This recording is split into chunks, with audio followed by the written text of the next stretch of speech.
normalmente eu falo tanto na terça-feira, no Tadel. O Tadel é treinamento avançado de líderes, onde vem todos os nossos líderes de células, seus auxiliares. Aqui fica sempre lotado na terça-feira à noite, com o treinamento avançado que nós temos para os líderes de célula. Então lá eu falo muito sobre isso. Mas eu comecei a pensar em algo interessante. E eu creio que Deus começou a queimar no meu coração algo interessante. Que é possível alguém estar frequentando a igreja até fielmente, todo domingo, aqui, a Igreja da Paz, e até gostar muito dos cultos, e ainda não conhecer o verdadeiro coração da Igreja da Paz. É provável que a pessoa possa estar aqui, vindo todo domingo, gostando dos cultos, e ainda não conhecer o verdadeiro coração da Igreja da Paz. Porque a Igreja da Paz, claro, acima de tudo, queremos estimular todos a terem profunda intimidade com Deus, a terem famílias cheias da graça de Deus, baseado na palavra. Mas a Igreja da Paz é uma igreja em células, e então muitas pessoas, se elas não souberem desfrutar da vida da célula, ela acaba perdendo uma grande parte do que realmente é a Igreja da Paz. Então eu não quero isso para ninguém. Agora, claro, ninguém é exigido em participar de uma célula, ninguém precisa, isso é uma coisa espontânea, se você quiser. Porém, é importante que você saiba o que a Bíblia ensina sobre isso. Então, por isso que eu senti dirigido por Deus para trazer essa mensagem, intitulada Célula, o poder da igreja no lar. Eu quero começar com uma pequena história. Peguei a ideia dessa história, não foi bem assim, desse jeito que eu inventei, mas eu peguei a ideia com uma história que eu ouvi o pastor Aloysio contar, e é o seguinte, é sobre, vamos supor que um senador muito famoso, mas ao mesmo tempo conhecido pela integridade, pela honestidade, é um homem muito amoroso, e ele diz que ele quer jantar na sua casa, e você se sente muito honrado, então você prepara aquele churrasco, né? Além de outras coisas, claro, mas o cardápio principal é um churrasco muito bom, e para sobremesa um bolo de chocolate, daquele com pedaços de sonho de valsa, enfim, é um bolo muito delicioso, tá certo? E ele vem para sua casa, ele te trata com muita educação, muito bem, mas você nota que ele come mais salada, pega um pouquinho de arroz por lá e tudo. No final ele agradece, mas não aceita sobremesa, mas ele te trata com muito amor e carinho. Depois que ele vai embora, você pergunta para um dos assessores dele, né? O que está acontecendo? Por que ele não... Não, é porque ele é vegetariano e também ele não gosta de chocolate. Imagina, o cardápio principal era churrasco e a sobremesa principal era um bolo de chocolate. Sabe, muitas pessoas, eu creio, infelizmente, muitos cristãos sinceros, que já nasceram de novo, quando chegarem no céu vão sentir daquele mesmo jeito. Porque se isso acontecesse com você, você não ia sentir horrível? Meu Deus, eu preparei tudo aquilo, era para mim ter investigado primeiro. Se ele era vegetariano, eu teria preparado muitos tipos de salada aqui, não é mesmo? Se ele não gostava de chocolate, eu teria preparado uma sobremesa que ele ia gostar. Muitas vezes cristãos estão fazendo tantas coisas para Deus aqui na terra, se envolvem em todo tipo de ministério, de isso, daquilo, tentando agradar a Deus, mas quando chegar lá no céu, será que alguns não vão ter uma surpresa bem desagradável, que Deus vai falar: não, você pode entrar no céu, você é meu filho, você nasceu de novo, pode entrar no céu. Agora, infelizmente, a sua vida, você não fez o que eu queria que você fizesse com sua vida. Infelizmente, a sua vida, você em geral desperdiçou, porque você não usou a sua vida da forma que eu queria que você usasse a sua vida. Não seria muito decepcionante você gastar a sua vida toda querendo agradar a Deus e Ele dizer no final: não gosto de chocolate, e você só preparou chocolate a vida toda? Você entende o que eu estou falando, né? Então, como ter certeza que nós vamos usar a nossa vida da forma que mais vai agradar e glorificar a Deus? Bem, se você quiser saber o que está fortemente no coração de alguém, ou quais são as coisas mais importantes para aquela pessoa, é bem fácil saber. Se os filhos daquela pessoa querem saber, né?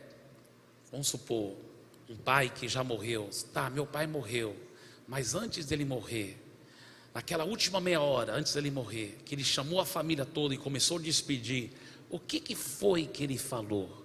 Quais foram aquelas palavras mais importantes que ele reservou para falar no final da vida, na despedida? Bem, poderíamos então olhar para essas palavras. Depois que Jesus morreu e ressuscitou, bem antes de ele subir para o céu, ele falou para os seus discípulos: olha, eu vou voltar, mas enquanto isso, é isso que eu quero que vocês façam. Aí ele deixou bem claro. Vamos ver as últimas palavras de Jesus antes dele subir, porque aí nós vamos entender melhor o que realmente está no coração de Deus. Então vamos ver lá, Mateus capítulo 18. Mateus capítulo 18. Perdão, Mateus capítulo 28, né? Vai aparecer no telão também, se você quiser acompanhar no telão, pode também.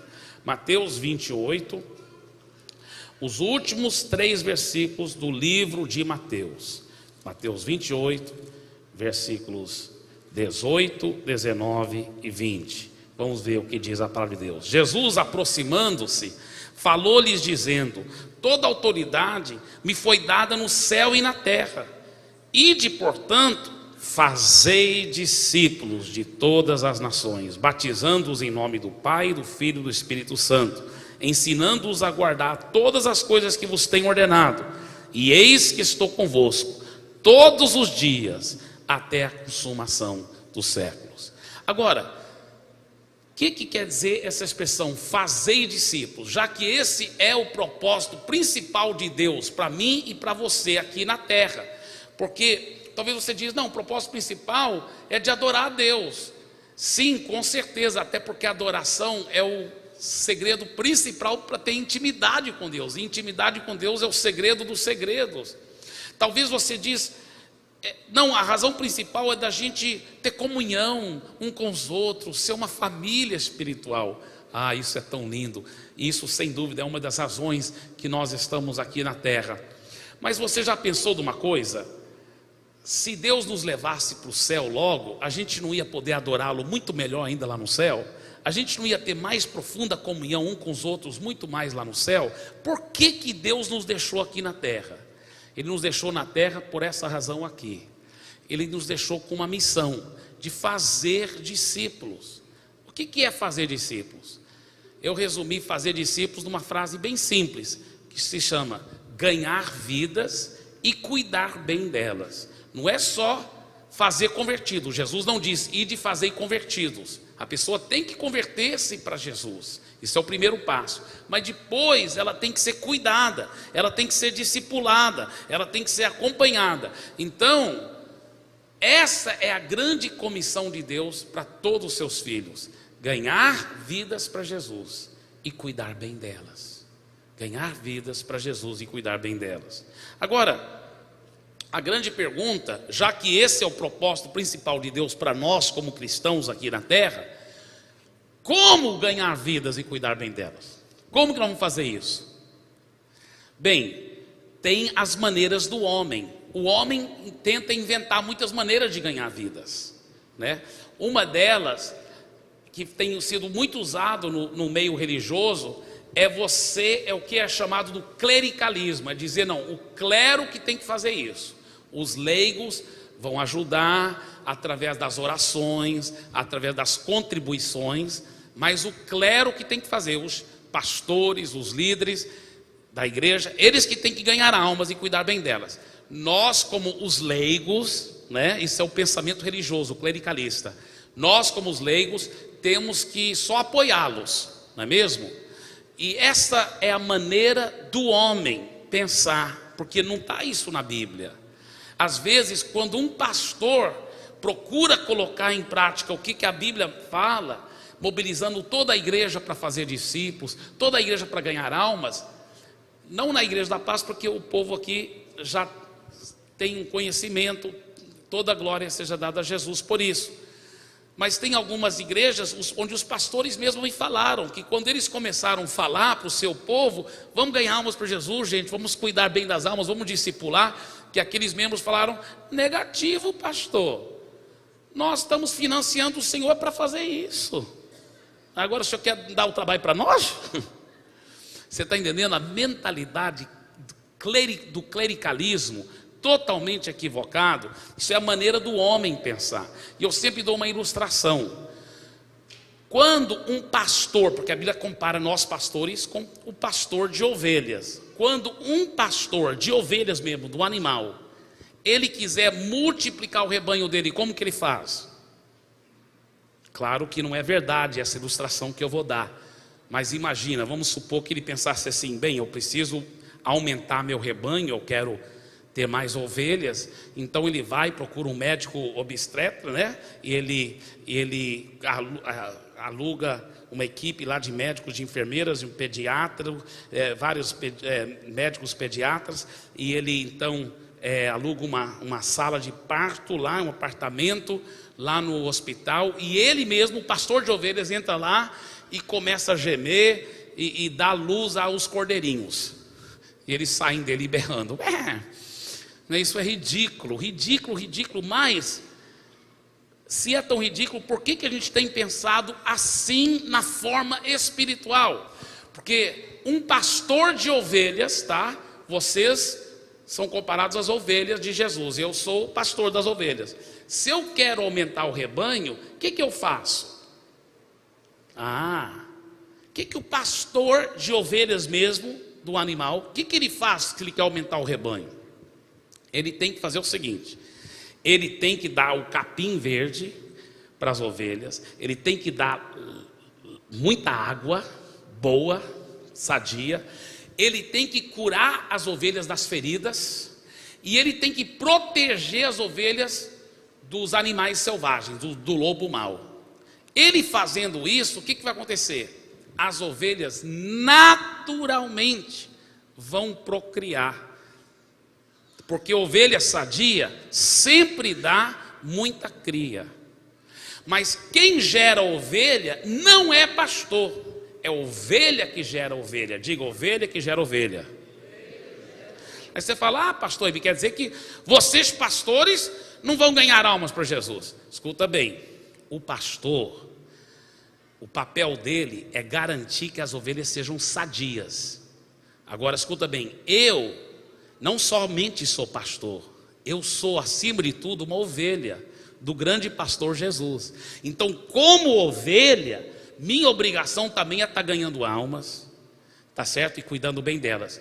Mas isso é meu papel como ovelha. Mas meu papel como pastor é dar o capim verde da palavra para as ovelhas serem sadias, é trazer a água do Espírito Santo, que nós tivemos esses dias com Bill e Carol Du. Foi muito refrigério nessa água do Espírito Santo, essa unção no vigilhão, muita água para as ovelhas poderem beber muito do Espírito Santo, é curá-las das feridas através da oração e ministração, é interceder e velar por vossas almas, como eu faço muito, para protegê-los do lobo mau, do maligno, dos demônios, e garantir a sua saúde espiritual, porque a ovelha sadia sempre dá muita cria.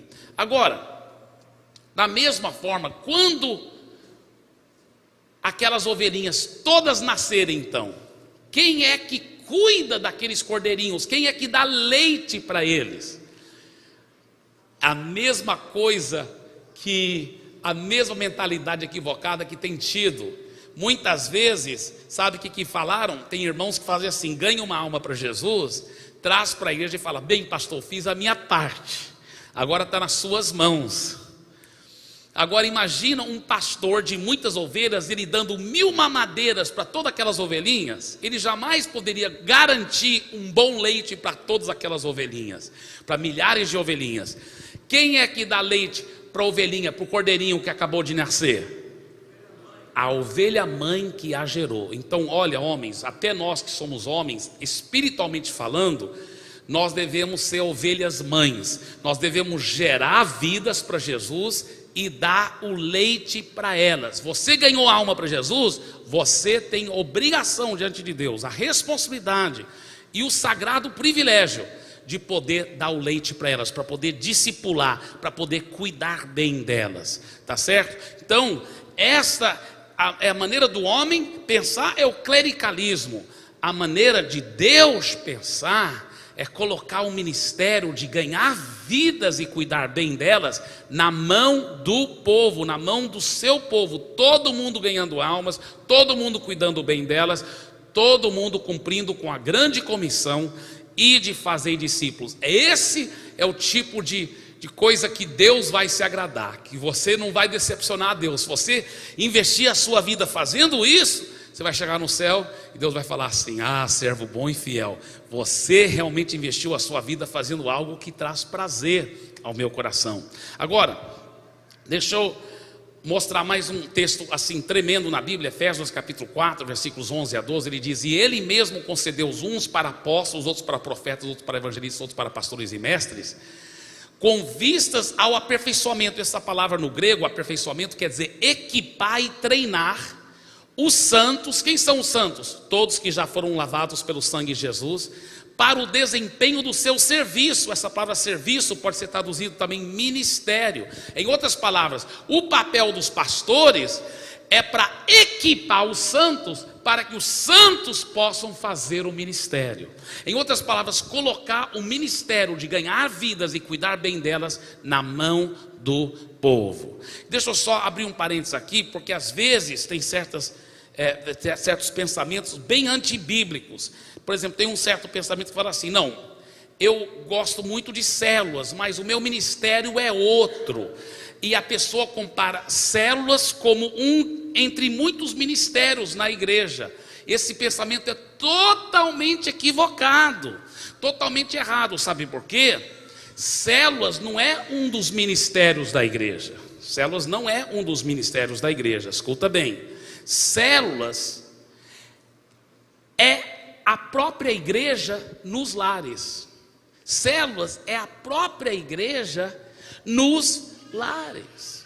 Então, eu disse que a maneira de Deus é colocar o ministério de ganhar almas e cuidar bem delas na mão do povo. Mas qual é a maneira de Deus de fazer isso, de colocar na mão do povo? Como que é a forma bíblica de colocar o ministério de ganhar almas e cuidar bem delas na mão do povo? Vamos ver o que a Bíblia diz. Isso aqui é profundo e precioso. Veja Atos capítulo 2, versículo 46. Atos 2, 46. Diariamente, a igreja, está falando da igreja primitiva. Olha como a igreja primitiva funcionava. Diariamente perseveravam unânimes no templo, partiam pão de casa em casa. Em outras palavras, eles se reuniam sempre no templo e nas casas. Veja também Filemão, versículo 2. E a irmã Áfia e a Arquipo, nosso companheiro de lutas, e a igreja que está aonde? Em tua casa. Diga, em tua casa. A igreja primitiva, a igreja reunia nas casas. Nas casas. Olha mais, outro texto, 1 Coríntios capítulo 16, versículo 19. As igrejas da Ásia vos saúdam no Senhor. Muito vos saúdam Áquila e Priscila, e bem assim a igreja que está na casa deles. Olha só, isso não é um dos ministérios da igreja, isso é a própria igreja nas casas. Essa é a visão de Deus. Que mais? Veja também Colossenses capítulo 4, versículo 15. Saudai os irmãos de Laodiceia e a ninfa e a igreja que ela hospeda em sua casa. Irmãos, a Bíblia está cheio disso. Está cheio disso. Olha esse texto de Romanos. É impressionante esse texto em Romanos, porque a carta que o apóstolo Paulo escreveu aos Romanos, inspirado pelo Espírito Santo, claro, hoje aplica para todos nós, mas originalmente foi o apóstolo Paulo, foi inspirado pelo Espírito Santo para escrever essa carta à igreja de Jesus que estava em Roma. Então, no começo da carta, ele fala: olha, para todos os santos da igreja de Jesus lá em Roma. Mas no final da carta, lá no último capítulo, capítulo 16, ele começa a mandar saudações específicas, e tudo indica, irmãos, vocês vão ver por que eu estou falando isso, tudo indica que essas saudações específicas são para os líderes das células, das igrejas nas casas. E ele vai mencionando esses líderes, diversos líderes das igrejas nas casas lá em Roma. Então a igreja da cidade era subdividida em igrejas nas casas. É uma coisa fabulosa. Vamos ler aqui, olha. Recomendo-vos a nossa irmã Febe. E olha só uma coisa interessante, duas coisas que quero falar. Primeiro, é uma mulher. Como que o diabo tem enganado as pessoas com preconceito contra as mulheres. Muitas igrejas tradicionais falam: Deus não quer usar as mulheres, isso é uma coisa do modernismo, isso aí é uma coisa do movimento feminista. Nada disso, irmãos. As esposas, elas vão continuar submissas aos maridos, a família vai continuar sendo uma linda, toda a organização tem que ter uma ordem, e Deus colocou a ordem na casa. A ordem na casa é que o marido é o líder, a mulher é submissa, os filhos são submissos aos pais. Isso quer dizer que a mulher é menos importante do que o homem? Jamais, não, nunca. Em termos de importância, como que a Trindade é organizada? Deus Pai, Deus Filho, Deus Espírito Santo. Nenhum dos três é mais importante do que o outro. Em termos de importância, os três estão no mesmo nível. Mas em termos de organização, tudo é organizado no reino de Deus.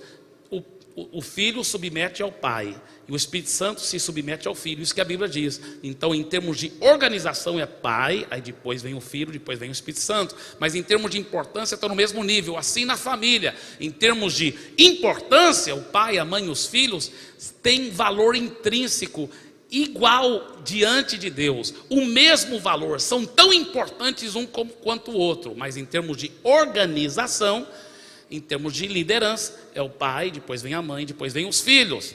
Agora, o que nós temos que entender é que diante de Deus a mulher é igualmente importante, e ela poderá ser usada igualmente igual ao homem. Ela pode ser usada do mesmo jeito. É a tradição machista que diz que mulher não pode ser grandemente usada por Deus. Isso é uma tradição antibíblica, porque a igreja primitiva, ela usava igualmente todas as mulheres, poderosamente. E aqui nós vemos um exemplo. Recomendo-vos a nossa irmã Febe, que está servindo a igreja de Cencreia. Ela estava trabalhando lá como obreira, como uma grande mulher de Deus. E deixa eu te falar uma coisa, esses nomes parecem um pouco estranhos, vocês vão ver, né? Febe e outros aí, mas é porque eram nomes no grego ou no hebraico, e ao ser traduzido para o português fica estranho, mas na língua deles é bonito, viu, irmãos? Amém. Então, mas é um pouco estranho esses nomes para nós, né? Para que a recebais no Senhor como convém aos santos, e ajudeis em tudo que de vós vier a precisar, porque tem sido protetora de muitos e de mim inclusive. Saudai Priscila e Áquila, meus cooperadores em Cristo Jesus. Espera aí, vamos ver uma coisa aqui. Esse é um casal. Na cultura ocidental, a coisa mais comum é sempre falar o nome da mulher primeiro. Não sei se você sabe, é errado para nós do Ocidente falarmos assim, senhores e senhoras. Não, o certo é dizer senhoras e senhores, sempre o nome da mulher primeiro, tá certo? Porém, na cultura oriental não era assim não. Até hoje não é assim. Na cultura oriental fala assim, senhores e senhoras. Você sempre coloca o nome do homem primeiro. Agora, a Bíblia foi escrita no contexto da cultura oriental, na Ásia. Por que colocou o nome da mulher primeiro? Dizem os teólogos que só pode ter sido isso se, por alguma razão, a Priscila, que talvez estava liderando essa igreja no lar. Agora, deixa eu só falar uma coisa interessante, escuta bem. Mais tarde em Coríntios, Paulo saúda essa igreja de novo, e já o nome do Áquila está em primeiro lugar. Por quê? Sabe por quê? Porque isso tem acontecido muito em nosso meio. Muitas vezes a mulher primeira para converter, ela é mais antiga na fé, e ela se torna líder da célula. Mas depois o marido também converte, ele vai crescendo, e ela tem o maior prazer dele se tornar o líder da célula. Mas mesmo quando a mulher é líder de célula, ela continua submissa, quebrantada, ela continua submissa ao marido. Na família, ele é o líder. É só que na célula, ela que converteu primeiro, ela está crescendo mais rápido, mas depois, na medida que ele vai crescendo também, ele se torna o líder. Então depois, o nome de Áquila que vem primeiro, que coisa bonita. Mas vamos ver aqui, olha, vamos ver. Volta para o versículo 3, por favor, querido. Olha só: saudai Priscila e Áquila, meus cooperadores em Cristo Jesus. Agora continuando, versículo 4: os quais pela minha vida arriscaram a sua própria cabeça, e isso lhes agradeço, não somente eu, mas também todas as igrejas dos gentios. Saudai igualmente a igreja que se reúne na casa deles. Diga: a igreja que se reúne na casa deles. Irmãos, a Bíblia é muito claro, mas continua. Saudai meu querido Epêneto. Se você tiver um filho, quiser um nome bem criativo, um nome Epêneto, brincadeira, viu, irmãos? Epêneto, primícias da Ásia para Cristo. Mas esse Epêneto deve ter sido um líder também de célula. Saudai Maria, também um nome bonito. Saudai Maria, que muito trabalhou por nós. Olha, outra mulher, Maria. Tudo indica que a Maria também era uma das líderes lá, tá certo? 7. Saudai Adrônico e Júnias. Que nomes impressionantes. Meus parentes e companheiros de prisão, os quais são notáveis entre os apóstolos, estavam em Cristo antes de mim. Saudai Ampliato. Ele tem uma visão bem ampla. Ampliato, meu dileto amigo no Senhor. Saudai Urbano. Urbano deve ser irmão do Rural, que é o nosso cooperador em Cristo. Mas tudo indica que são líderes de células, está vendo, querido? Saudai Urbano, que é nosso cooperador em Cristo. E também meu amado Estaques. Ele era uma coluna, uma estaca na casa de Deus. Meu amado Estaques. Saudai Apeles, aprovado em Cristo. Saudai os da casa. Diga: os da casa. Está vendo? Uma célula, uma igreja na casa. Os da casa de Aristóbulo. Versículo 11. Saudai meu parente Herodião, saudai os da casa de Narciso que estão no Senhor. Saudai Trifena e Trifosa. Se você tiver filhas gêmeas, é uma...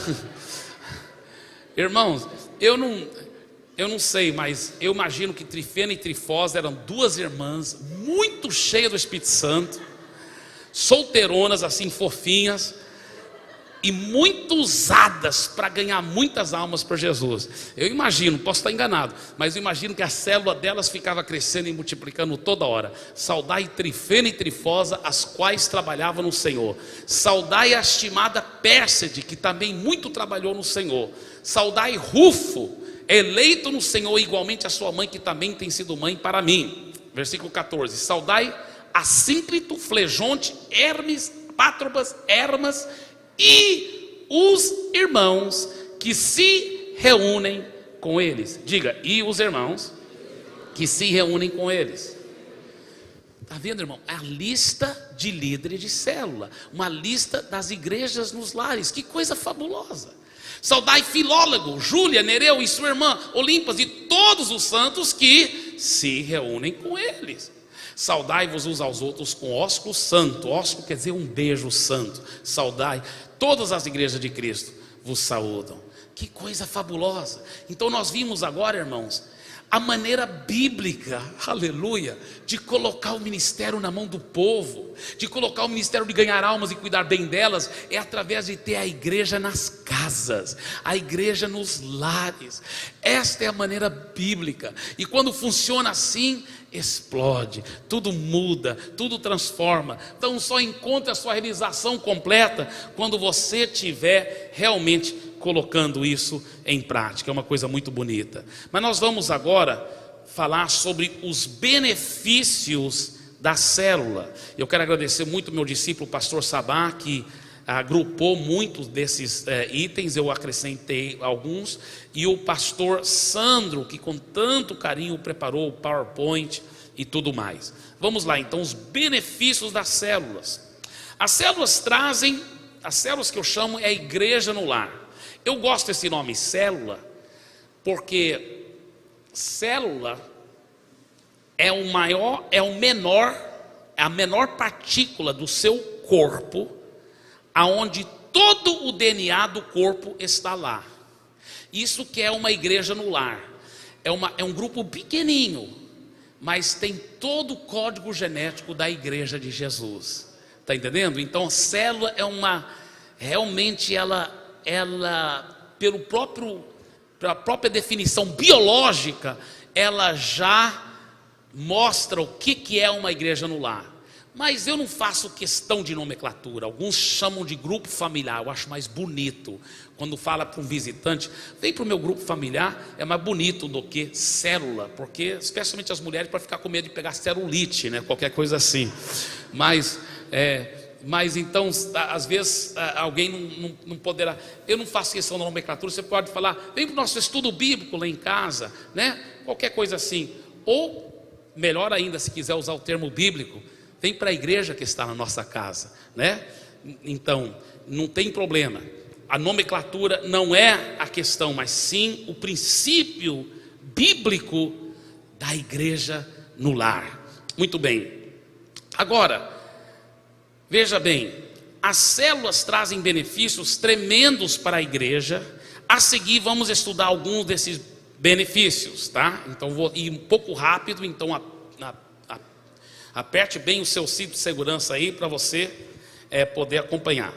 Número 1, a prática da célula valoriza as pessoas, tornando-as importantes, levando-as a ter relacionamentos significativos dentro da igreja, deixando de serem meros espectadores, ou como é comum dizer, mais um na multidão, e passam a ser pessoas que têm nome, endereço, data de aniversário, necessidades pessoais compartilhadas, vínculos de amizade, etc.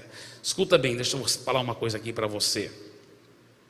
Eu queria de que alguma forma você pudesse ouvir, não é quase impossível porque são tantas, mas de alguma forma se você pudesse ouvir o tanto de testemunhos de pessoas aqui, centenas e centenas de pessoas que têm falado para mim, olha, depois que eu comecei a ir para a célula, minha vida começou a mudar, tudo começou a mudar, porque eu comecei a ser tão bem cuidado, eu comecei a estar junto com os irmãos, eu comecei a ter tantas coisas maravilhosas acontecer na minha vida. Então, olha, pode ter certeza que Deus tem coisas maravilhosas para você na célula. Lá na célula você vai ser bem cuidado, você vai ser bem acolhido. Então é uma coisa muito, muito, muito bonita mesmo, para a glória de Jesus. Então a pessoa passa de ser mais um na multidão, e ela passa a ter vínculos de amizade, vínculos de carinho, de amor. A célula também facilita o atendimento às diversas necessidades espirituais e materiais a cada pessoa da célula, pois através do seu líder da célula, juntamente com seus auxiliares, podem facilmente cuidar bem de cada um. Número 3, as células também ajudam a gerar oportunidades para cada pessoa participar significativamente na vida da igreja. Nem todos serão pastores ou professores do Instituto Bíblico, mas nas células há oportunidade para que todos participem em alguma atividade importante. Número 4, as células ajudam a alcançar pessoas que nunca iriam numa igreja de crente, por preconceito ou qualquer outra razão, porém aceitam ir e sentem muito confortáveis numa reunião de célula, na casa de um amigo ou mesmo na casa de um vizinho, pois lá o ambiente é totalmente informal e familiar, apesar de ser a igreja reunida. Deixa eu falar uma coisa aqui. Às vezes pessoas têm um preconceito muito grande. Você convida para uma igreja evangélica e fala, não posso não. Ou às vezes ele até quer ir, mas os pais dele que não deixam. Mas para ir para uma célula, lá na minha casa, um estudo bíblico, eles vão, e aí vão abrir o coração para receber e para ouvir a palavra de Deus. Então tudo começa a mudar, e é muito bonito, tá certo? Então realmente é uma coisa muito, muito bonita e preciosa. Número 5, célula produz segurança para os membros, pois cada pessoa torna-se membro da família com outros da célula, produzindo assim um ambiente de proteção, onde cada um cuida do outro. Quando uma pessoa pertence a uma célula, ela sabe que é amada e que receberá cuidado dos outros irmãos, do mesmo modo como ela sabe que deve amar e cuidar dos outros. Esse tipo de relacionamento produz uma segurança que as pessoas nunca encontrarão numa igreja grande, que não é baseada em células. Deixa eu falar uma coisa para você. É necessário as células ficarem pequenas. Nós temos tido até um bom problema em nosso meio, porque algumas das nossas células têm crescido muito rápido, antes da gente ter líderes preparados para cuidar das células. Porque a célula, quando ela cresce, ela deve multiplicar para depois ela continuar existindo menor.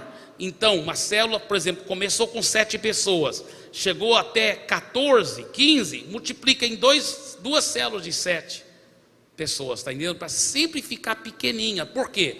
Porque quando ela é pequenininha, você senta naquela roda, você sabe o nome de todo mundo, vocês trocaram experiências, vocês vão ligar durante a semana. Você sabia de uma coisa? A reunião da célula é só 40% no máximo das verdadeiras atividades daquela célula, porque a célula é a igreja no lar, vivendo 24 horas por dia o amor de Jesus um com o outro, ligando um para o outro, cuidando um do outro, garantindo que o outro está sendo bem discipulado. Quando um fica doente, todo mundo liga, todo mundo visita.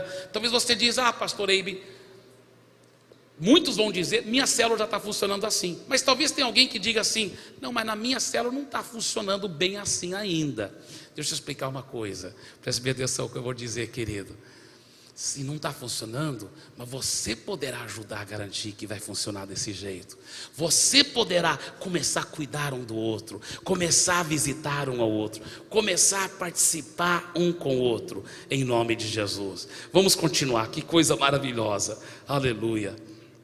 Veja bem mais o que diz aqui, esses princípios baseados na palavra de Deus. É um ambiente espontâneo e informal. Na célula não há lugar para liturgia e formalismo religioso, pois tudo é feito espontaneamente, num ambiente informal. Sabe quem não gosta de célula? Com todo o carinho, creio que não tem ninguém aqui assim, mas sabe quem não gosta de célula? É os que gostam de aparecer, os que gostam de fazer aquelas apresentações especiais, de cantar na frente da multidão, de ser um superstar evangélico, sabe? Esses sempre falam: a célula é ruim. Por quê? Porque a célula é um grupo pequeno, e eles não podem ficar famosos na célula. Você está entendendo? Eles não podem ficar famosos, eles não podem aparecer. Mas sabe que isso é bom? Porque só deve ter uma estrela, um superstar, que é Jesus, amém? E por isso que a célula é outra coisa linda. Sabe por quê, irmão? Sabe que Deus já tem me falado claramente? Os maiores milagres que vão acontecer em nosso meio, sim, aqui no prédio da igreja eu creio que muitos aleijados vão andar, cegos vão enxergar, famílias vão ser transformadas, mas os maiores milagres vão ser através da sua vida lá na célula. Quando você orar pelas pessoas, você vai ver os milagres que vão pipocar, porque Deus quer usar você. Deus quer usar você. Diga: Deus quer me usar. Amém? Isso é tão lindo, gente. Isso é tão maravilhoso. Glória a Deus. Então olha o que diz aqui, eu gosto tanto. Ambiente espontâneo e informal. Na célula não há lugar para liturgia e formalismo religioso, pois tudo é feito espontaneamente e num ambiente informal. Você pode ir de bermuda, de sandália para a célula, não tem que ir de roupa social. Pode vir tranquilo, confortável, porque é uma família espiritual, aleluia. Da mesma forma, não há espaço para shows de qualquer espécie, pois na célula o centro das atenções só é Jesus. Se alguém não gosta de formalismo, célula é o melhor lugar para ir. 7, oportunidade para todos falarem. Na célula, todos têm a oportunidade de falar e participar durante o estudo. Isso não é um privilégio só de alguns, como ocorre nos cultos de celebração, onde é limitado, é óbvio, a participação só para alguns poucos. Essa oportunidade de falar deve ser encorajada na célula, pois ajuda no processo de aprendizagem, aumenta o nível de assimilação do assunto em discussão. Agora, escuta bem o que eu vou dizer aqui.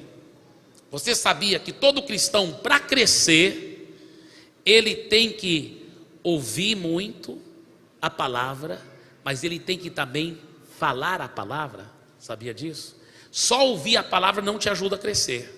Você tem que ouvir, mas tem que falar muito. Em outras palavras, você tem que receber, mas você tem que dar muito.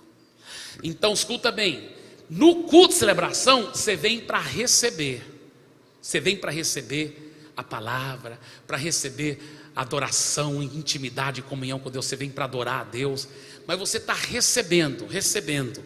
Na célula, você vai para dar. Pessoas que às vezes vêm de um contexto até evangélico, religioso, tradicional, e vão para a célula esperando às vezes uma palavra bem profunda, e ficam um pouco decepcionadas. Não ouvi nenhuma palavra profunda, nenhuma revelação nova. Célula não é para você ouvir uma palavra nova, célula é para você falar. Você vai aprender enquanto você está falando. Para você crescer espiritualmente, você vai ouvir e receber no culto de celebração, mas você vai dar e falar na célula. Você vai compartilhar. Na medida que você vai compartilhando, você vai crescendo espiritualmente. Então a célula não é para ser uma coisa super profunda. A célula é para ser um compartilhamento de vida, na prática, no dia a dia, como funciona a palavra de Deus. Na medida que você vai falando, fazendo perguntas, respondendo, você vai crescer espiritualmente. Então é uma coisa muito gostosa, muito preciosa. Muito bem, outra coisa interessante é que as células motivam a ganhar outras pessoas para Jesus. A prática da célula mantém, por causa do alvo de multiplicação, as pessoas sempre motivadas a ganhar outros para Jesus. Isso os leva a convidar novas pessoas, visitar e evangelizar amigos, vizinhos, parentes e etc. Número 9, a célula é o melhor ambiente para cuidar dos novos convertidos. Imagina alguém novo convertido no meio de uma igreja grande, fica meio perdido lá. Não, pelo amor de Deus, meu irmão, você tem que estar envolvido num grupo pequeno, onde você vai ter uma família espiritual que vai cuidar de você, que vai amar você, onde você vai estar tudo bem cuidado, bem tratado. É uma coisa tão especial para a glória de Jesus. A célula não limita nosso crescimento.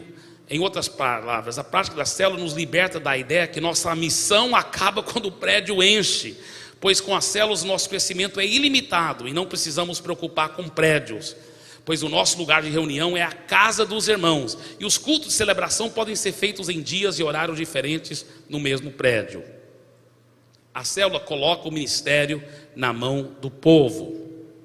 A célula é o melhor lugar para formar líderes, porque aí você não está formando galinha de granja. Galinha de granja é como se fosse só um instituto bíblico, onde enche de hormônios, aquela galinha tufa, cresce rápido, mas quando ela vai na vida real, se ninguém der ração para ela, e ela precisa ciscar para tentar achar uma minhoca, ela vai ciscar, ela quebra o pé na hora. Sabe por quê? Porque ela cresceu artificialmente. O seminário muitas vezes é assim, a pessoa fica isolada lá 4 anos, crescendo artificialmente. Né, irmão, você foi seminarista há muitos anos, hoje agora você é um grande homem de Deus, que lidera muitas células, mas ele estudou para ser sacerdote muitos anos, ele sabe como é, se isola lá em seminário, e você se enche de hormônio, cresce artificialmente. Na célula não, a pessoa vai crescendo, vai multiplicando a célula, vai ganhando almas, ele vai supervisionando as células. Quando um líder é gerado através das células, na Igreja da Paz nós só aceitamos líderes que são gerados através da célula. Alguém para se tornar pastor porque ele ciscou muito, ele trabalhou muito, ele ganhou almas, ele cuidou bem delas, então ele cresceu e se tornou uma pessoa forte na fé, na prática, né, para a glória de Jesus.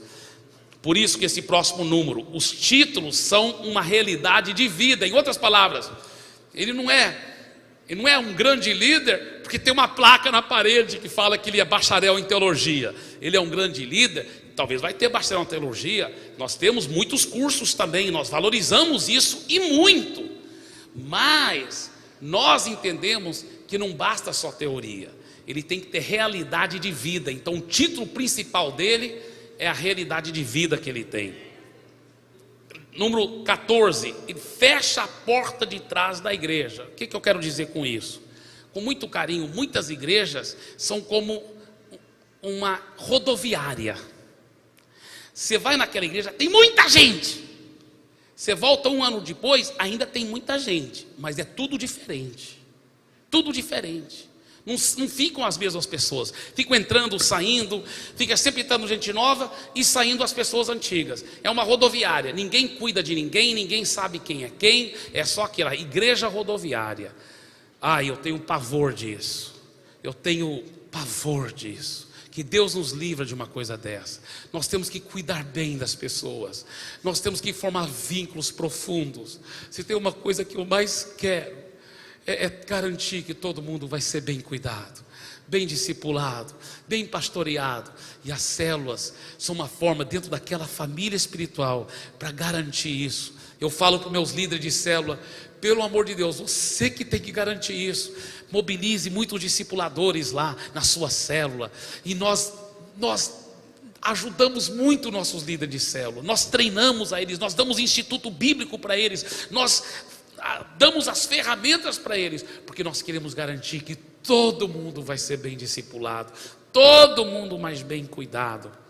E nós temos aplicado fé em cima das palavras de Jesus em João 17:12, onde ele estava prestando contas para o Pai acerca dos discípulos dele. Ele disse: eu os guardei, eu os protegi e não perdi nenhum deles. Nós também falamos isso. Nosso alvo, nossa fé, não é só um alvo não, é uma fé viva, que nós vamos guardá-los, nós vamos cuidar bem das ovelhas, nós vamos protegê-los, e nós não vamos perder nenhum, em nome de Jesus. Você fala, mas pastor, eu soube de alguém que saiu. Sim, mas nossa fé que vai voltar, vai voltar, porque nós não vamos perder nenhum, nós vamos cuidar bem em nome de Jesus. E quando nós sabemos, nós vamos atrás com amor, com carinho, porque é a famosa porta dos fundos, né? Você já ouviu falar daquelas igrejas onde entra gente pela porta da frente, mas sai mais gente pela porta dos fundos? Então, quer dizer, entra e sai, entra e sai. E o que nós aplicamos fé? Através do poder do Espírito Santo, e através das células, nós fechamos a porta dos fundos. Mas não é só fechar a porta dos fundos, nós colocamos cadeados nela, nós soldamos ela. Nossa fé é igual um irmão falou assim, rapaz, eu fui só para visitar, mas eu caí na arapuca santa de Jesus, desse amor, desse carinho, não consegui sair mais, aleluia. Eu falei, glória a Deus, que nós queremos cuidar bem, nós queremos amar. Tudo é através do amor, do carinho, através da conquista, nós entendemos isso. É através de cuidar bem. Eu quero te convidar, faça parte desse exército de amor, dessa revolução da igreja nos lares, faça parte disso. Faça parte, é um princípio bíblico, é voluntário, é só para quem quer, nada é forçado, ninguém precisa nem ir para a célula se não quiser, mas eu estou lhe convidando para participar, para crescer nisso, em nome de Jesus.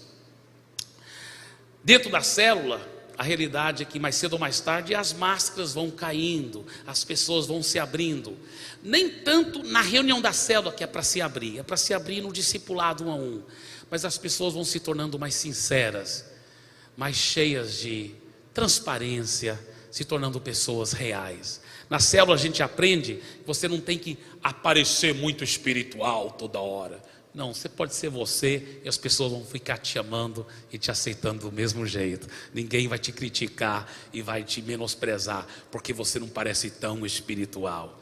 Então essa é a visão. Nas células é praticamente a única maneira de garantir que todos serão de fato discipulados. Porque se a pessoa está na célula, o bom líder de célula, ele vai garantir que vai ter um discipulador 1 a 1 para todas as pessoas que estão lá. Muito bem. E é de longe a melhor maneira da igreja crescer, através da multiplicação. Através da multiplicação. Olha a diferença entre a adição e a multiplicação.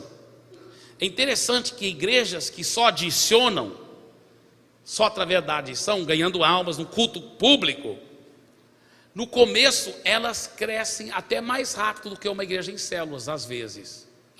Por exemplo, na adição, 1 mais 1 dá quanto? 2. Mas 1 vezes 1 dá quanto? 1. Então a adição no começo cresce mais rápido. Tá, agora, próximo passo. 2 mais 2 dá quanto? 4. 2 vezes 2, 4 também. Então, no começo a adição cresceu mais, mas depois as igrejas que concentram na multiplicação das células, aí elas empatam. Mas deixa passar só mais alguns meses, mais alguns anos. O que acontece? 8 mais 8, 16. Mais 8 vezes 8, 64. A coisa já começa a mudar. 10 mais 10 é 20. Mais 10 vezes 10 é 100. 100 mais 100 é 200. Mas 100 vezes 100 é 10 mil. 10 mil. 1000 mais 1000 é 2 mil só. Mas 1000 vezes 1000 é 1 milhão.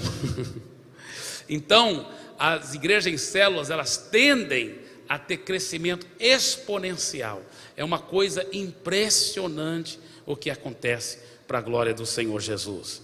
Então é de longe a melhor maneira de ajudar a igreja a crescer com qualidade, com qualidade. Agora, eu quero que você veja essa frase aqui. Todos podem, vamos ler junto em voz alta essa frase? Todos podem ser grandemente usados por Deus para ganhar almas e cuidar bem delas. Por que eu falo isso? Sabe por quê? Porque existe uma mentira que o diabo tem semeado no meio do povo de Deus. Não, eu não tenho dom para isso. Eu não tenho. Não, eu queria ganhar almas, mas parece que eu não tenho jeito para isso.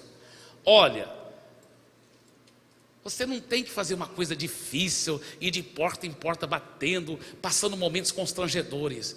Na célula é uma coisa espontânea, é uma coisa tão natural. Você convida seus amigos, vizinhos, seus parentes lá para sua casa, começa a estudar a Bíblia. É uma coisa muito natural e funciona para você poder ser usado para ganhar almas e cuidar bem delas. E para acabar de vez com essa mentira do diabo que diz que Deus só quer usar uns e outros ele separou como um vaso de barro. E até a gente às vezes até vê pessoas citando essa passagem. Vamos ver essa passagem, olha aqui, Timóteo. Ora, numa grande casa não há somente utensílio de ouro, de prata, há também de madeira e de barro. As pessoas falam, está vendo, pastor Eibe, alguns são vasos de ouro, que são muito usados por Deus, mas alguns na casa de Deus são um vasinho lá de barro, de madeira. Mas eles estão citando somente o primeiro versículo. Olha o próximo versículo. Assim, pois, se alguém a si mesmo se purificar destes erros, será utensílio para honra, santificado e útil ao seu possuidor, estando preparado para toda boa obra. Deus está falando que Ele quer usar todos os filhos dele para fazer todas as boas obras. Deus quer te usar todos para fazer coisas grandes para Ele, ganhar almas, cuidar bem delas, expandir o reino.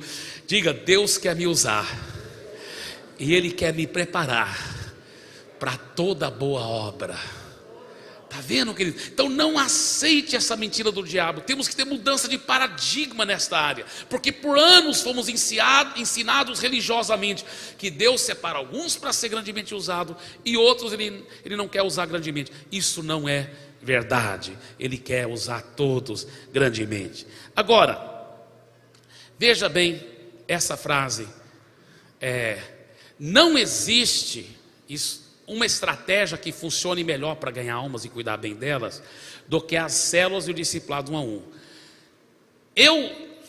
Eu fiz essa frase, eu posso estar enganado, mas eu tenho convicção plena dessa frase depois de estudar. Olha, eu visitei as maiores igrejas do mundo, todo lugar onde alguém estava ganhando muitas almas e cuidando bem delas, que eu sabia as maiores igrejas e tudo, eu ia lá para visitar. E eu descobri uma coisa, eu descobri que as maiores igrejas do mundo são igrejas baseadas em células. As igrejas que mais crescem no mundo são igrejas em células. Então, é uma coisa admiradora. No Brasil, agora que está começando a aparecer isso. O Brasil chegou um pouco atrasado, porque muitos lugares ao redor do mundo, as maiores igrejas e denominações já estavam totalmente baseadas em células. E não é só para crescer numericamente, irmãos, não é isso que me atrai muito. Porque, claro, a gente quer ganhar muitas almas, mas o que a gente quer é ter certeza que é um crescimento com qualidade.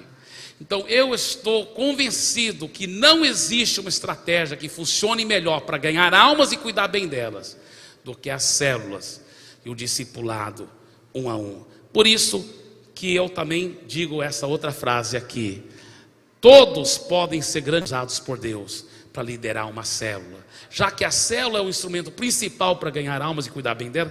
Ah, pastor, ele quer dizer que na Igreja da Paz todo mundo tem que ser líder de célula? Não, você não tem que ser, só se você quiser ser. Mas a boa notícia é que você pode ser se você quiser ser. Você não tem que aceitar mais a mentira do diabo que você não pode ser, né? Você não pode ser líder de célula, não. A boa notícia é que todo mundo que quiser ser, se ele tiver à disposição, Deus não está procurando quem tem capacidade. Deus está procurando quem tem disponibilidade, quem tem coração quebrantado. Se você tiver disponibilidade, Deus fará a capacitação. Você será capacitado para toda boa obra, para a glória do Senhor Jesus. E deixa eu dizer uma coisa aqui. A igreja primitiva, preste atenção, porque aqui no final da mensagem tem algumas coisas muito chaves. Os primeiros 200 anos da igreja foram uma coisa maravilhosa, porque a igreja primitiva, ela funcionava assim, irmãos. Você já viu, com todo o carinho, porque eu acredito demais, viu, pastor Elvis? Eu acredito 100%, você sabe disso, no ministério de louvor e adoração. Mas é interessante, no livro de Atos você não vê nenhum lugar falar do ministério de louvor e adoração. Deve ter tido, mas a ênfase da igreja primitiva, o que era? A igreja nas casas, todo mundo ganhando almas, todo mundo cuidando bem daquelas almas, todo mundo crescendo espiritualmente. Era uma coisa fantástica. Agora escuta bem, a igreja estava nas casas, espalhando. Nos primeiros 200 anos da igreja, em 200 anos, quase que ganhou o mundo todo para Jesus. Quase que ganhou o mundo todo para Jesus. O diabo viu que do jeito que estava indo, logo ele estava acabado na terra. Então ele começou a semear uma ideia religiosa. E essa ideia religiosa era o seguinte: não, a palavra de Deus só para ser pregada nos recintos sagrados. E começaram a chamar os prédios onde os irmãos se reuniam de templos. Enquanto a Bíblia fala que o verdadeiro templo não é o prédio, nós que somos o templo do Espírito Santo. Amém? O prédio não tem nada de sagrado, mas as pessoas começaram a considerar os prédios sagrados. E ele isolou os cristãos nas 4 paredes dos templos, dos recintos sagrados, entre aspas. E aí a igreja começou a morrer. Irmãos, em 200 anos a igreja fez muito mais do que em 2000 anos. Por quê? Porque o diabo enganou o povo de Deus. E pior ainda, o diabo, ele não cria nada, ele só imita. Mas ele roubou essa ideia, ele imitou essa ideia de Deus. Ele falou: esse é o segredo de espalhar coisa, é colocar nas casas das pessoas. Então ele começou a disseminar as ideias dele através dos lares. E isso eu falo com muito carinho, com muita delicadeza aqui. Mas tem pessoas tão bem intencionadas, mas têm seguido princípios tão antibíblicos, como, por exemplo, o kardecismo e tudo assim. Mas como que esses princípios da nova era, do kardecismo, como que elas são espalhadas? Em templos? Não. Nas casas, nas reuniões. Mesa branca, espiritismo, kardecismo, terreiro de macumba. O que é o terreiro de macumba? É uma célula naquele quintal. do maligno. E como que ela cresce? Multiplica. Uma célula, um terreiro de macumba, tem a mãe de santo, que eles chamam, aí a filha de santo depois sai, começa um outro terreiro, se torna mãe de santo. Interessante. Agora escuta bem, você acha que o diabo inventou isso por conta própria? Não, ele sabia que esse é o segredo de espalhar as coisas. Agora, veja bem, o que eu vou dizer aqui para vocês. Na medida que as pessoas têm conhecido a verdade, porque as pessoas que têm envolvido nessas práticas são pessoas maravilhosas. Elas têm envolvido em práticas erradas, mas são pessoas que não conheciam a palavra. Mas na medida que elas estão conhecendo a verdade está libertando-as. Irmãos, em Santarém, por exemplo, só um exemplo, irmãos, lá no bairro Jardim Santarém, pergunta para qualquer pessoa que conhece Santarém alguns anos atrás, uns 15 anos atrás, 20 anos atrás, bairro Jardim Santarém, né, pastor Elvis? Estava cheio de terreiros de macumba, cheio de terreiros de macumba. Aí as células foram crescendo e multiplicando. Irmãos, foram ganhando almas por Jesus. Olha o que aconteceu. Uma por uma, as próprias mães de santo e tudo foram convertendo. E aonde tinha terreiro de macumba agora é célula. E lá hoje tem pelo menos centenas, se não for talvez perto de 1000, talvez até 1000 ou mais. Naquele bairro, porque é um bairro muito grande e central de Santarém, lá mais no centro, mas centenas e centenas de células. E eu desafio qualquer um para tentar achar um terreiro de macumba lá que não existe. É impressionante. Vão espalhando o amor de Jesus. As pessoas estão sendo transformadas. Pessoas que antes falavam assim: olha, eu vim aqui para o terreiro, eu era mãe de santo aqui, eu era filho de santo e o pai de santo, envolvido em toda a prática de pecado, de imoralidade, de perversão sexual. Minha vida era um caos, minha família estava destruída. Jesus transformou minha vida, eu nasci de novo, curou meu casamento, transformou minha família, e hoje é uma célula na minha casa, para a glória do Senhor Jesus. Eu vou te falar, é muito bonito ver isso acontecer, é muito poderoso. E isso está acontecendo de uma forma gloriosa. Olha aqui os dados lá da igreja onde eu tive o privilégio de pastorear por 23 anos e ainda tenho o privilégio de supervisionar. Hoje são 45 cultos de celebração em diversos prédios espalhados pelo...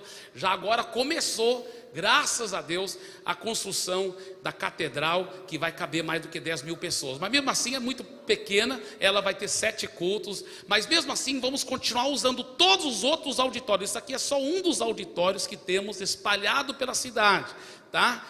Nesse auditório aí são realizados 7 cultos, mas tem 45 cultos de celebração que acontece no domingo lá, em vários auditórios. É uma só igreja, 48.000 pessoas nas células, 4.973 células, 23.630 MDAs. O que é um MDA? MDA é uma microcélula, formado de 2 pessoas, o discipulador e o discípulo. 2 pessoas formam um MDA.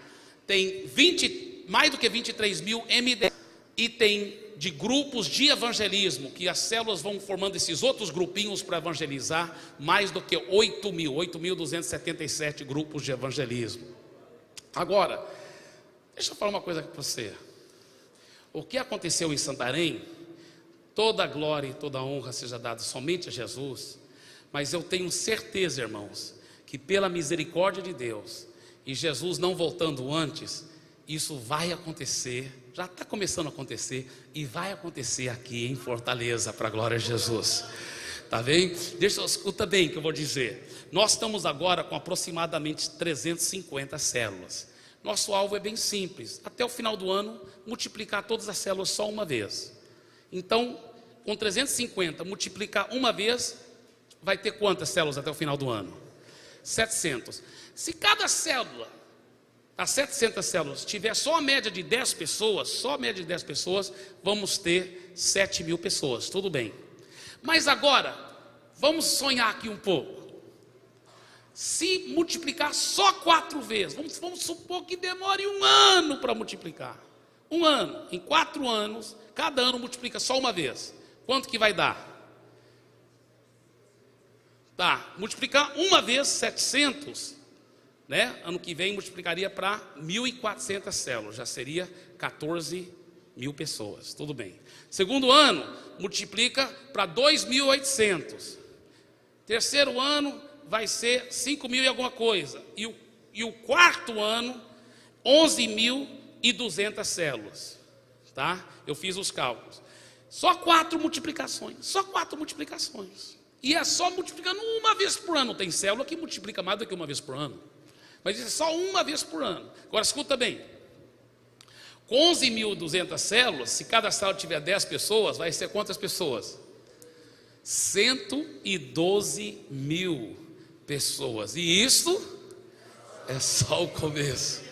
Amém? Agora, isso me faz lembrar que uns 20 anos atrás, eu estava lá em Santarém, no nosso Tadel, treinamento de líderes, e eu estava falando números assim, e falando, irmãos, vamos todos cooperar, vamos ganhar almas para Jesus, vamos ver essa cidade transformada. E eu estava falando sobre esses números, calculando e sonhando. A igreja era bem pequena na época, mas nós estávamos sonhando em ganhar muitas pessoas para Jesus e cuidar bem delas. E enquanto eu estava falando esses números, igual eu estava falando aqui com você, fazendo essas somas, aí um homem que estava bem ali atrás, porque lá tem vários corredores, tem um corredor bem grande nos lados também, assim, no meio, assim, né? Assim, e ele começou a gritar lá de trás, e ele veio descendo o corredor, gritando assim: igreja não é para isso não! Igreja não é para essas coisas não, porque eu estava somando os números, né? Igreja é para pregar o evangelho. E ele gritando, e ele não estava bêbado não, irmão. E ele ficou, mas gritando, mas com uma raiva, com muito ódio na voz. E ele começou a chegar mais perto. Toda a igreja e eu também ficamos assim, congelados. Aí ele começou a chegar mais perto. Pensei, meu Deus do céu, vai subir aqui e me bater, me matar, não sei. E ele veio descendo e ninguém fazia nada. Eu pensei comigo mesmo, onde estão meus obreiros quando eu preciso deles? Mas de repente, graças a Deus, que 2 irmãos bem grandes, tamanho do Helder, mais ou menos assim, 2 irmãos bem grandes, com muito amor e carinho, ficaram em pé, colocaram um braço no ombro dele assim, e foram levando ele com muito carinho lá para fora. E lá fora começaram a explicar para ele o que a palavra de Deus ensina sobre isso, e ele começou a chorar, ele arrependeu tanto, e ele entregou a vida a Jesus. Mas foram levando ele lá para fora, e estava aquele silêncio aqui. E eu, meu Deus, o que eu falo agora? Deus, o que está acontecendo? Aí o Espírito Santo abriu meus olhos espirituais. Eu vi no mundo espiritual o que estava acontecendo. E aí eu falei, irmãos, vocês estão enxergando o que está acontecendo? E todo mundo olhou para mim. Eu falei, vocês estão vendo, irmãos?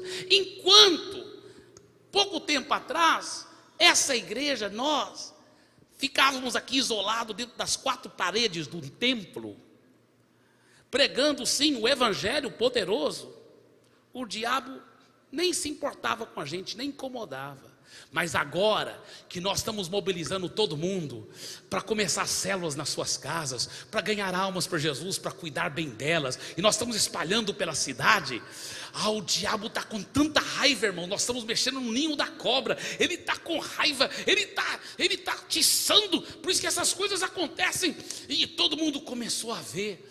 Eu falei mais, ele já é um derrotado, nós somos mais que vencedores, vamos ganhar esse mundo para Jesus. Irmãos, a igreja começou a aplaudir, e todo mundo a partir daquele dia foram muito mais motivados para ganhar almas, para cuidar bem delas, porque eles entenderam o que estava acontecendo no mundo espiritual. Eu costumo dizer, né, que naquele dia, mais uma vez, Deus usou grandemente o diabo. Deus, não é verdade? Deus não usou grandemente o diabo aquele dia para mostrar para todo mundo a guerra espiritual que realmente estamos envolvidos. Irmãos, de lá para cá a igreja tem crescido, esses números tão fabulosos. Mas o mais importante não são os números, o mais importante é que cada número representa um ser humano precioso para Deus, que vai viver agora eternamente no céu, sendo cuidado, sendo amado. Eu vou pedir você para ficar em pé, por favor.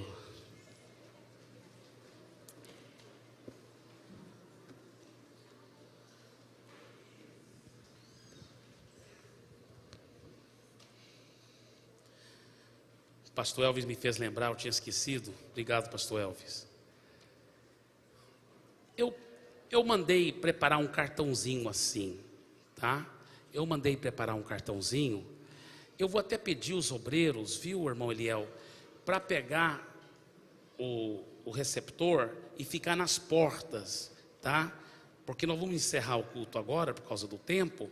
Aí as pessoas podem preencher e o papelzinho e colocar na sacola na saída, tá certo? Muito bem, escuta bem o que eu vou dizer aqui. Eu comecei a ser angustiado por um fato. Talvez alguém que já entregou a vida a Jesus e mudou de outra cidade, veio para cá, ou veio de outra igreja e ama Jesus, e vem nos domingos, mas nunca participou da célula. E talvez você fale, eu nunca participei da célula, mas pastor Eibe, eu queria ver como é esse negócio da célula. Eu queria poder participar de uma célula. Eu queria participar. Então nós pedimos que, se você ainda não participou de uma célula, não foi para uma célula ainda, e você já entregou a vida a Jesus, e você quer participar de uma célula, ou mesmo você que não entregou a vida a Jesus ainda, mas você quer participar de uma célula, tá? Você, daqui um pouco, nós vamos entregar um cartãozinho desse aqui para você. Tem um lugar para o seu nome e também um lugar para o endereço. Por que do endereço? Porque nós temos centenas de células espalhadas pela cidade. Então vamos achar uma célula que fica mais próxima à sua casa, tá certo? E também data do nascimento. Por que data do nascimento? Porque nós temos muitos tipos de célula. Tem célula para crianças, adolescentes, jovens e adultos. Então, dependendo da sua faixa etária, nós queremos te colocar numa célula onde você vai se sentir bem confortável, se você quiser, tá certo? Então, se você quiser, nós queremos poder te servir para que você tenha uma célula muito especial, cuidando bem de você, tá certo? Então, aonde você estiver, se você ainda não está participando de uma célula e você gostaria de poder visitar uma célula, levanta bem alto sua mão e eles vão entregar, os obreiros vão entregar agora o cartãozinho para você. Eu sei que muitos já estão na célula, mas se você não estiver na célula, pode levantar bem alto a mão e eles vão entregar.